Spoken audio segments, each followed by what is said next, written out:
வணக்கம்.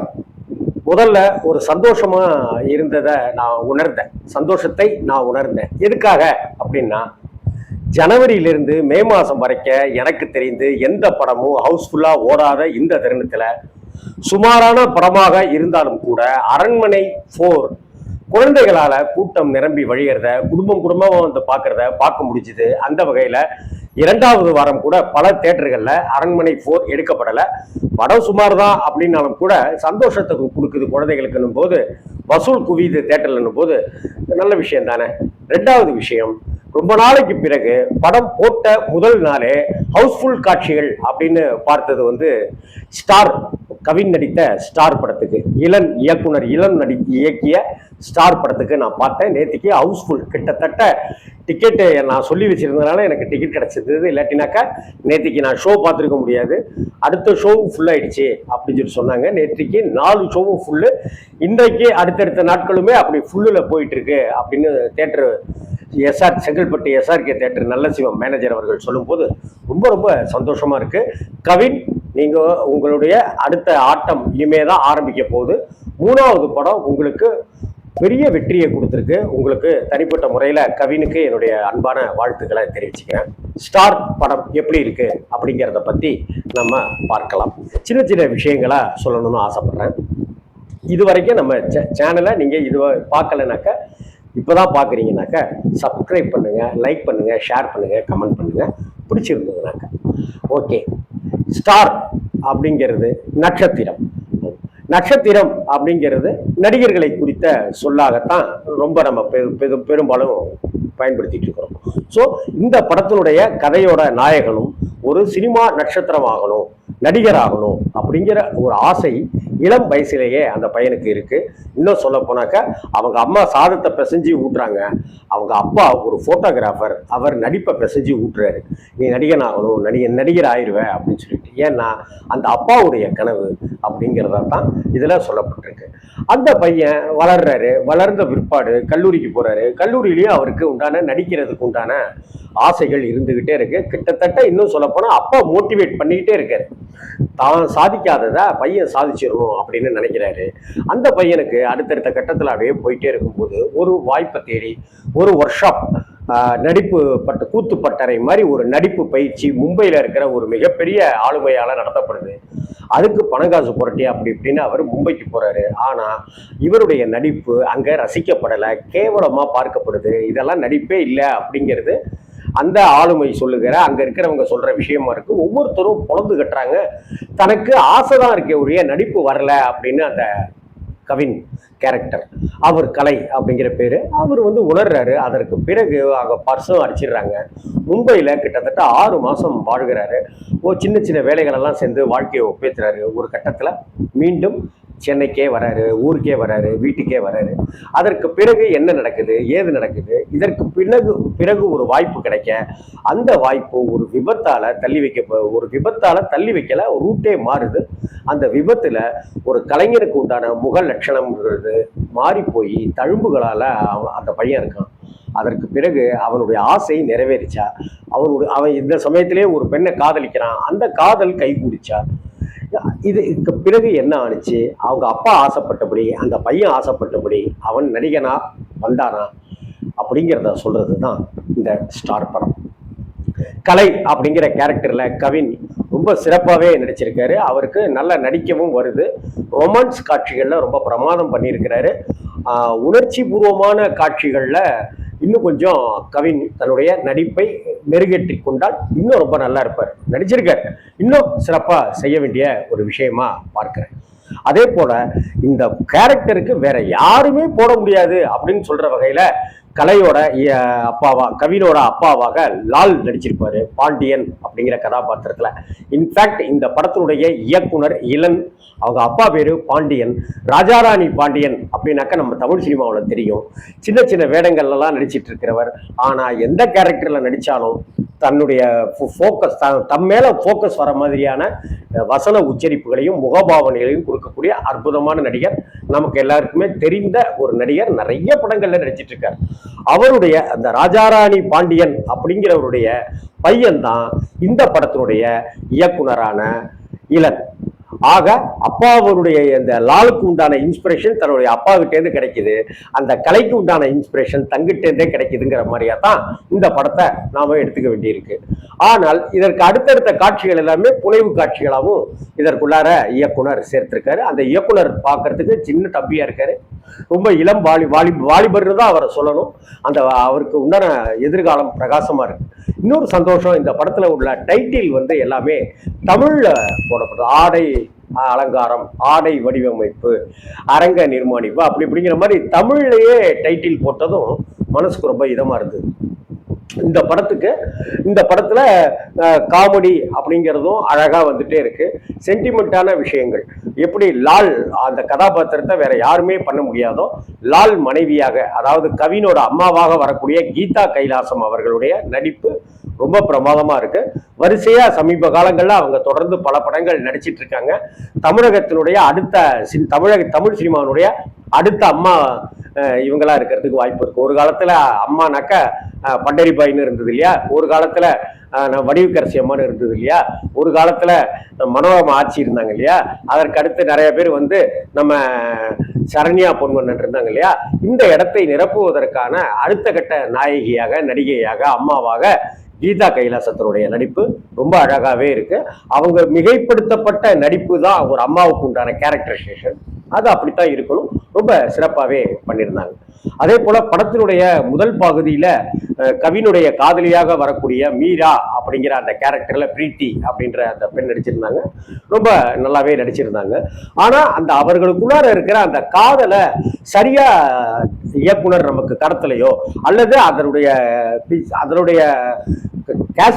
கேரக்டரைசேஷன் வந்து இன்னும் ரொம்ப பலப்படுத்தி இருக்கலாமோ அப்படின்னு தோணுச்சு. ஏன்னாக்க 6 மாசம் மும்பையில இருக்கிற கவினை பார்ப்பதற்காக ரோடு வழியாவே 2 வீலர் பைக் எடுத்துக்கிட்டு வந்து காதலனை பார்க்கிற அந்த பெண் அதற்கு அடுத்தாப்புல ஏன் பிரியிறாங்க, அந்த பிரியறதுக்கு உண்டான காரணம் சரிதானா அப்படிங்கிறதெல்லாம் அது நமக்குள்ளார அவங்க பிரியறது, அவங்க சேர்றது நமக்கு எப்படி சந்தோஷத்தை ஏற்படுத்தலையோ, அதே போல பிரியறதும் நமக்குள்ளார வருத்தத்தை எதையும் ஏற்படுத்தலை.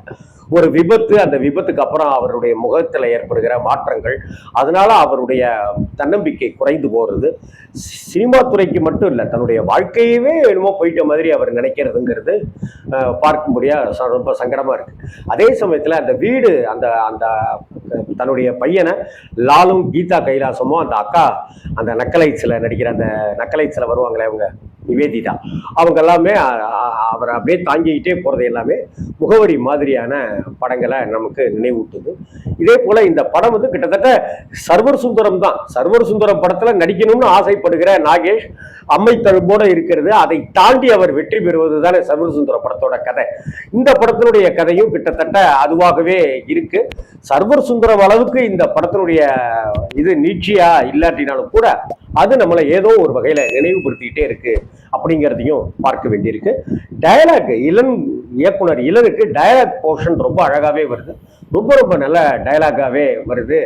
அதுவும் அந்த லுல்லுசவா மாறன் கிட்ட அந்த கேரக்டர், மாறனுக்கு காமெடி போர்ஷன் இல்லாம ஒரு சீரியஸான ஒரு குணச்சித்திர கேரக்டர் தான் கொடுக்கப்பட்டிருக்கும். ரொம்ப அழகாவே அதையும் பண்ணியிருப்பார் அவரு.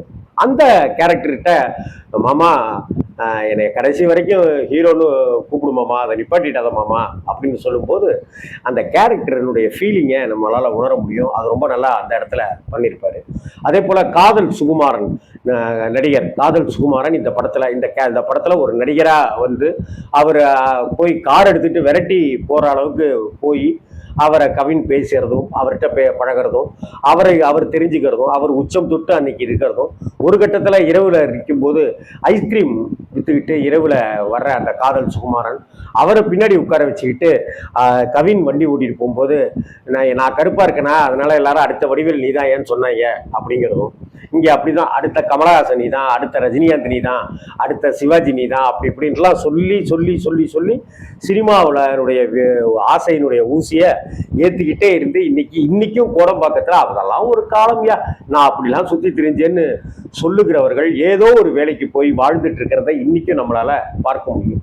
இப்படித்தான் அடுத்த பாலச்சந்தர் நீ தான், அடுத்த பாரதி ராஜா நீ தான், பாக்யராஜ் நீ தான் சொல்லி வந்த இயக்குனர்கள் இன்றைக்கும் உதவி இயக்குனர்களாகவே இருந்துட்டு இருக்கிறதும், அல்லது ஸ்விக்கி மாதிரியான வேற வேலைக்கு போய்கிட்டு உதவி இயக்குனருக்கான வாய்ப்பையோ டைரக்ஷனுக்கான வாய்ப்பையோ தேடிட்டு இருக்கிற நண்பர்களையும் கூட நிறையவே நான் பார்க்கிறேன். அவங்கள்ட்ட அடிக்கடி நான் பேசுறேன்.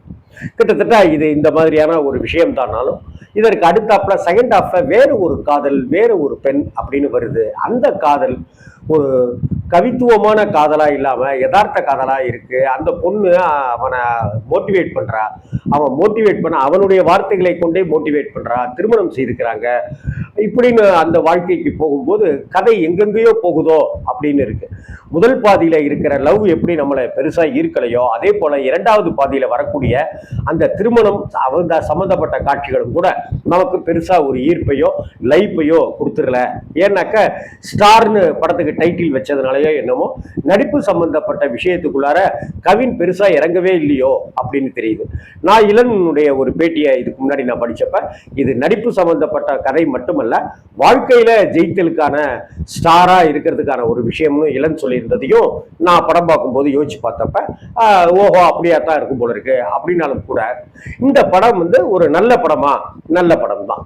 எல்லாரும் பார்க்கக்கூடிய படமா, எல்லாரும் பார்க்கக்கூடிய படம். படத்துல ஹீரோ தம் அடிக்காம தண்ணி அடிக்காம இருக்கிறதே பாதி நல்ல படம்னு சொல்ல வச்சுது அப்படின்னு தான் நான் பாக்குறேன். நான் இந்த அதே போல காதல்ங்கிற பேர்ல ரொம்ப ஆபாசத்தனமான விஷயங்கள்லாம் இல்லாமல் ரொம்ப அழகாவே அதை கையாண்டிருந்த இளனையும் பாராட்டத்தான் வேணும். இந்த படத்துல செகண்ட் ஹாப்ல வரக்கூடிய அந்த அதிதி மோகன்கர் அந்த கேரக்டருடைய அப்பாவா இளனுடைய அப்பா நடிச்சிருப்பாரு. ஒரு குடி போதையில அம்மா மனைவியை எப்படி அடிச்சு வாட்டினாரோ அதே போல மகளையும் அப்படி கொடுமைப்படுத்துகிற ஒரு அப்பா கேரக்டர்ல கொடுத்துருக்கிறாரு.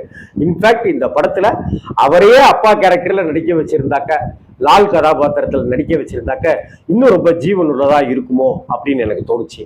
அதே போல லவ் டுடே படத்துல எப்படி பிரதீப் ரங்கராஜனே நடிச்சாரோ அதே போல இந்த படத்துல டைரக்டரா இருக்கிற இளனே நடிச்சிருந்தாக்க இன்னும் ரொம்ப ரொம்ப நல்லாவே வந்திருக்குமோ அப்படிங்கிற மாதிரி நான் படம் பார்க்கும்போது ஃபீல் பண்ணினேன். மற்றபடி கவினுடைய நடிப்பு ஒன்றும் குறையில்லை. லால் பிரமாதம் பண்ணியிருப்பாரு, அதுல எந்த மாற்று கருத்தும் இல்லை. கவினுடைய நண்பனா வரக்கூடிய கேரக்டரும் ரொம்ப அழகா இருக்கும். இது எல்லாமே படத்துல ரொம்ப நல்லா பாந்தமா இருக்கு. படத்தினுடைய முதல் ஹீரோ யாரு அப்படின்னு சொன்னாக்க யுவன் சங்கர் ராஜா தான். படம் முழுக்க ரொம்ப நாளைக்கு பிறகு பிஜிஎம்ல தெரிக்க விட்டுருக்காரு யுவன் சங்கர் ராஜா. அதே போல பியார் பிரேமா காதல்ன்ற யுவன் சங்கர் ராஜாவுடைய சொந்த படத்தை இயக்கிய இளனவர்கள் இந்த படத்துல யுவன் சங்கர் ராஜாவை ரொம்ப நம்பியே களத்துல இறங்கியிருக்காருன்னு தான் சொல்லணும். கிட்டத்தட்ட 9 பாடல்கள் சின்னதும் பெருசுமா இருக்க படத்தினுடைய பாதி விஷயத்தை காட்சியோ டயலாகோ சொல்லாதது எல்லாத்தையும் தன்னுடைய இசையால நமக்கு கடத்தி அந்த பாரத்தை ஏத்திடுறாரு யுவன் சங்கர் ராஜா. இன்னும் சொல்ல போனா அந்த படத்துல மும்பை போர்ஷன்ல வரக்கூடிய ஒரு பாடலே மிகப்பெரிய ட்ரெண்டிங்ல இன்னைக்கு இருக்கு. அந்த பாட்டை ஆரம்பிக்கும் போதே படத்தினுடைய ஆடியன்ஸ் எல்லாம் அப்படி ரசிக்கிறாங்க, கிளாப் பண்றாங்கன்னு போது இது பெரிய தாக்கத்தை ஏற்படுத்தியிருக்கு அப்படின்னு தான் பார்க்கணும். இந்த படத்துடைய டைரக்டருக்கு நல்ல ஒரு எதிர்காலம் இருக்கு. இன்னும் கொஞ்சம் கவனம் இந்த படத்துல செலுத்திருக்கலாமோ அப்படின்னு எனக்கு தோணுச்சு. ஏன்னாக்க ஒரு இலக்கு அப்படின்னு ஒன்று நிர்ணயிக்கணும் அப்படின்னு சொல்ற ஒரு விஷயமா இருக்கட்டும், முதல் காட்சியே அதுல இருந்து ஆரம்பிக்கிற விஷயமா இருக்கட்டும், ரஜினியோட ஒரு கட் அவுட்டுக்கு பக்கத்துல நின்று போட்டோ எடுக்கிற விஷயமா இருக்கட்டும், அதே போல விஜயகாந்த், விஜய், அஜித்னு எல்லாம் இருக்கட்டும், இவர் இயக்குனர் இளன் ரஜினி ரசிகர் அப்படின்னு பேட்டியிலையும் குறிப்பிட்டிருந்தாரு. அப்படி ரஜினி ரசிகர்ன்ற ஒரே காரணத்துக்காக அந்த பீச்சில் இருக்கிற அந்த கட் அவுட் போட்டோ எடுக்கிற கட் அவுட்ல கமலஹாசனையே நிராகரிச்சிருப்பது அது சரியான விஷயமா அப்படின்னு தெரியல. ஏன்னா இன்னைக்கும் எம்ஜிஆர், சிவாஜி, கமல், ரஜினியினுடைய கட் அவுட்டுகளுக்கு பக்கத்துல நின்று புகைப்படம் எடுத்துக்கிறதுக்கு ஒரு பெரிய கூட்டமே இருக்கு. ஆனா ஏன் அதை தவிர்த்தாரு அப்படின்றது தெரியல. அதே போல இந்த படத்துலயும் ஒரு காட்சியில தனுஷை பத்தியும், தனுஷ் நல்லா நடிக்கிறாருங்கிறத மாதிரியும் சொல்லியிருப்பாரு. கிட்டத்தட்ட இளன் தன்னுடைய அடுத்த படத்துக்கு தனுஷை வச்சு எடுக்க போற ஒரு விஷயமும் அவர் ஒரு பேட்டியில குறிப்பிட்டிருந்தாரு. இதையும் அதையும் ஒப்பிட்டு பார்க்க வேண்டியதாகவும் இருக்கு. மற்றபடி இந்த படத்துல ஒளிப்பதிவு ரொம்ப ரொம்ப பிரமாதமா இருக்கு. எழிலரசனுடைய கேமரா ரொம்ப அழகா ஒர்க் பண்ணிருக்கு. ஆர்ட் டைரக்டர் யாருன்னு தெரியல, ஆர்ட் டைரக்ஷன் படத்துக்கு ரொம்ப அழகா இருக்கு. அந்த பணக்காரரா இருக்கிற அந்த பிரீத்தியினுடைய வீட்டை வடிவமைச்சதா இருக்கட்டும், ஏழை வீடா ஒரு மிடில் கிளாஸ் வீடா இருக்கிற போட்டோகிராஃபர் லால் சம்பந்தப்பட்ட வீடா இருக்கட்டும், ரொம்ப அழகாவே கையாளப்பட்டிருக்கும். கல்லூரியினுடைய இதுவும் ரொம்ப அழகாவே கையாளப்பட்டிருக்கும். இருக்கும். படையப்பா படத்துக்கு டிக்கெட்டு விற்கிறது என்ன அப்படி இப்படின்னு காட்சிகள் எல்லாமே ரகலையாக இருக்கும். கவின் ரொம்ப ஸ்ரத்தையாகவே பண்ணியிருக்காரு.